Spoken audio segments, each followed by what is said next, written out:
नैमिषारण्य पुण्य तीर्थ में शौनक आदि 88,000 ऋषिगण बैठे हैं। किसी समय हजारों वर्ष तक चलने वाला एक विशेष सत्र का आयोजन सनकादिक ऋषियों ने आरंभ किया। उस सत्र में कोई ऐसा महापुरुष चाहते थे कि उस सत्र में व्यास गद्दी पर विराजमान होकर के भगवान की लीला कथाओं को, अमृत वाणियों को सुनाएं, ऐसी वाणियों को सुनाएं जिससे तृप्ति न हो। ऐसा संयोग बना। ब्रह्मा जी ने चक्र छोड़ा और बोले कि जहाँ यह चक्र गिरेगा वो इस संसार का सबसे पावन तीर्थ होगा और वहीं पर जाकर तुम सत्र का आयोजन करो। चक्र के पीछे पीछे गए हैं। चक्र जाकर नैमिषारण्य में, सीतापुर में जहाँ नैमिषारण्य है, वहाँ पर वो चक्र गिरा है और उसी स्थान पर चक्र तीर्थ में बैठ करके 88,000 ऋषि मुनियों ने सूत जी महाराज को व्यास गद्दी पर विराजमान कराया है और भगवान की लीला कथाओं को सुनने की उन्होंने जिज्ञासा रखी है। शुकदेव जी और परीक्षित का जो संवाद है, 7 दिन के अंदर शुकदेव जी ने परीक्षित को जिस श्रीमद् भागवत को सुना करके उन्हें मुक्त किया, काल के भय से मुक्त किया, ऐसी श्रीमद् भागवती वार्ता को श्री सूत जी महाराज ने शौनक आदि ऋषियों को सुनाया है। वही पावन प्रसंग हम यहाँ श्रवण करेंगे। आइए, भगवान श्री कृष्ण का जो यह साक्षात वांग्मय स्वरूप है, वाणीमय जो विग्रह है, इस विग्रह को हम वंदन करते हैं।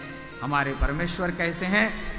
सच्चिदानंद रूपाय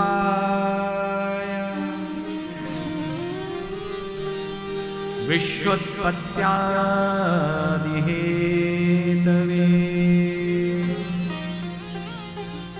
तापत्रय विनाशाय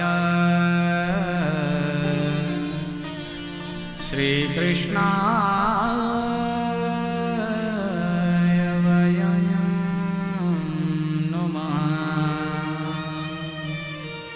बोलो बाल मुकुंद भगवान की जय। जय श्री राधे।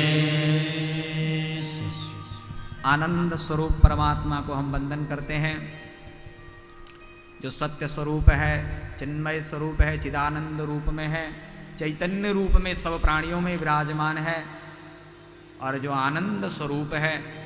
ऐसे आनंद स्वरूप परमात्मा को कैसे हैं वो परमात्मा जिनकी शरणागति लेने से हमें क्या मिल सकता है? बोले तापत्रय विनाशाय। भगवान श्री कृष्ण आनंद स्वरूप हैं और ऐसे भगवान श्री कृष्ण के चरणों का जो आश्रय लेता है, संसार के जो त्रिविध ताप हैं, 3 प्रकार के जो ताप हैं, आदि दैविक, आध्यात्मिक, आदि भौतिक, जितने भी प्रकार के दुख हमारे जीवन में आते हैं, सभी दुखों का निवारण भगवान करते हैं। बोले कि भगवान करते क्या हैं? केवल दुखों को ही हरण करते रहते हैं क्या, या कोई और काम भी है इनके पास? बोले विश्वोत्पत्त्यादि हेतवे। भगवान क्या करते हैं? बोले सबसे बड़ा काम करते हैं जो कोई नहीं कर सकता। विश्व की उत्पत्ति करते हैं, उसका पालन भी करते हैं और उसका संहार भी भगवान करते हैं। और इतना सब कुछ करने के बाद भी दिखाई नहीं देते, किसी को समझ में नहीं आते। आज भी विज्ञान खोज खोज के थक गया और बोलते हैं कि ईश्वर का कोई भी वजूद नहीं है। वो ईश्वर ऐसा है, सब कुछ करता है, लेकिन दुनिया को ऐसे भ्रम में रखा हुआ है कि दुनिया समझती है कि कोई वजूद ही नहीं है उसका। जिसे तुम ईश्वर कहते हो, भगवान कहते हो, देवता कहते हो, कभी दिखता तो है ही नहीं, कभी बोलता तो है ही नहीं, कभी खाता तो है ही नहीं सामने, फिर भी आरती घुमाते रहते हो। उसको देखने लायक, सुनने लायक, समझने लायक पहले हम बन जाए। हम में ऐसी योग्यता पात्रता कहाँ? जिस दिन योग्यता पात्रता आए तो शायद हमें दिख भी जाए। और हमारे शास्त्रों में कहा है कि कार्यम दृष्ट्वा कारणम मन्यते। कार्य को देख करके कारण को जानना चाहिए। बर्फ है अगर, बर्फ अगर है तो पानी की सत्ता है। बर्फ बनता किससे है? पानी से ही बनता है ना। अगर नाम है किसी का तो मतलब नामधारी भी है कि नहीं? गोपाल कहा है, गोविंद कहा है, तो होगा तभी तो नाम आया। जो चीज है ही नहीं तो उसका नाम भी नहीं है, उसकी सत्ता भी नहीं है।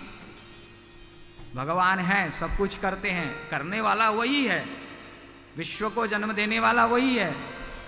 चर चर में प्राणियों में देखिए, सबके रूप रंग अलग अलग हैं, कैसी कलाकृति है। पत्तों में देखिए ऐसा रंग चढ़ाया हुआ है कि पानी में आप डुबो के रखते रहिए फिर भी वो रंग नहीं उतरेगा। बोली देखिए, मनुष्य की बोली कैसी, पशुओं में भी कितनी भिन्नताएं हैं, पक्षियों में भी कितनी भिन्नताएं हैं। स्थावर जंगम, किसी भी प्राणियों को देखिए। आप जब सृष्टि को देखना प्रारंभ करेंगे, सृष्टि को देखने से बहुत कुछ समझ में आता है कि इस सृष्टि को जन्म देने वाला कौन है। आप फल खाते हैं ना, तो जो फल आप खाते हैं, आपने देखा है कि फल जब बहुत पक जाता है, पकने के बाद में वो जब सड़ जाता है, उसके अंदर कीड़े होते हैं। वो कीड़े कहाँ से आए?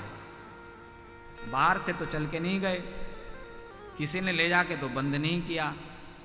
उसमें भी कुछ कीड़े मरे हुए होते हैं, मृत होते हैं, और किन्हीं में प्राण होता है।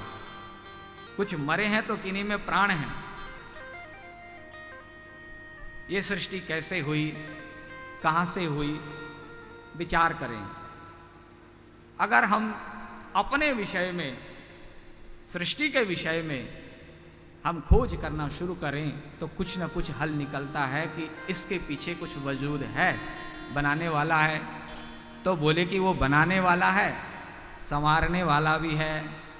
किसान एक बीज ले जा करके खेत में फेंक देता है, डाल देता है। एक बीज से कितने बीज अंकुरित हो जाते हैं। ये कलाकारी कहां से आई? क्या किसान ने किया ऐसा? किसान का काम था बीज डालने का। अब उस बीज में अंकुरित होने का काम किसी और का है, अंकुरित करने का काम किसी और का है, उसको पल्लवित पुष्पित फलित करने का काम किसी का है, उस फल में रस डालने का काम किसी का है। मक्के का बीज डाला है तो मक्के की ही गंध आएगी, गेहूं का बीज डाला है तो गेहूं की ही गंध आएगी। मिट्टी की गंध एक ही होती है, मिट्टी की गंध एक ही होती है। लेकिन उस एक ही गंध में भी तत्र गंधवती पृथ्वी, वो गंधवती पृथ्वी में भी कितने गंध भरे पड़े हैं। एक ही जगह पर मिर्च का स्वाद है, एक ही जगह पर संतरे का स्वाद है, एक ही जगह पर नींबू का स्वाद है, एक ही जगह पर आम का स्वाद है।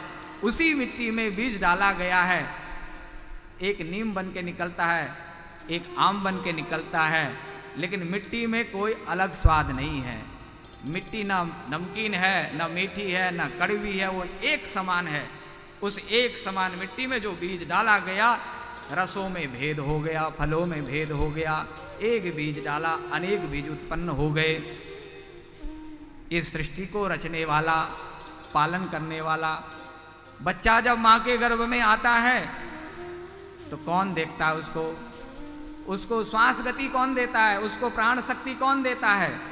ध्रुव जी महाराज कहते हैं जब भगवान का दर्शन पाते हैं तो योऽन्तः प्रविश्य मम वाचमिमां प्रसुप्तां संजीवयत्यखिल शक्तिधर स्वधाम्ना अन्यास्य हस्तचरण श्रवणत्वगादीन् प्राणान् नमो भगवते पुरुषाय तुभ्यम्। ध्रुव जी महाराज ने जब भगवान का दर्शन पाया, ध्रुव जी की वाणी खुली तो एक ही बात कही ध्रुव जी ने, प्रभु मैं जान गया, अब तक मुझे बोलना नहीं आया, बोल नहीं सकता था।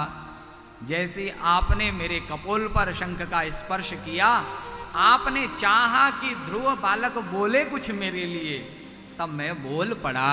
उससे पहले मैं बोल नहीं पा रहा था कि मैं क्या कहूं। छोटे से 5 वर्ष के बालक को इतना बड़ा ज्ञान, इतनी लंबी स्तुति संस्कृत श्लोकों में, संस्कृत भाषा में, विद्यालय तो कभी गए नहीं, तो ये वाणी को किसने जगाया, हमारी इंद्रियों को किसने जगाया? कौन है वो चेतनशील सच्चिदानंद रूपाया, वो चिद जो चिन्मय स्वरूप है, जो हमारे अंदर सब जीव के अंदर चैतन्य रूप में बैठा हुआ है। वो परमात्मा इस सृष्टि को बनाने वाला है, पालन करने वाला भी वही है और संहार करने वाला भी वही है। लाखों करोड़ों रुपए आप खर्च कर लो, आप स्वयं भी डॉक्टर होंगे, आप हार्ट स्पेशलिस्ट होंगे, आप सर्जरी करते हैं, लेकिन जब आपका वक्त आएगा तो आप अपने आप को भी नहीं बचा पाओगे। तो भैया मारने वाला कौन है? मारने वाला भी वही है, बनाने वाला भी वही, पालने वाला भी वही और बिगाड़ने वाला भी वही। तो बोले विश्वोत्पत्त्यादि हेतवे, विश्व की उत्पत्ति करता है, पालन करता है और संहार करता है। ऐसे सच्चिद आनंद स्वरूप परमात्मा, जिनकी शरण में जाने से तीनों तापों का नाश हो जाता है, ऐसे भगवान श्री कृष्ण के चरणारविंद में मैं वंदन करता हूँ। तापत्रय विनाशाय श्री कृष्णाय वयम नुमः। ऐसे भगवान श्री कृष्ण को हम सब नमन करते हैं।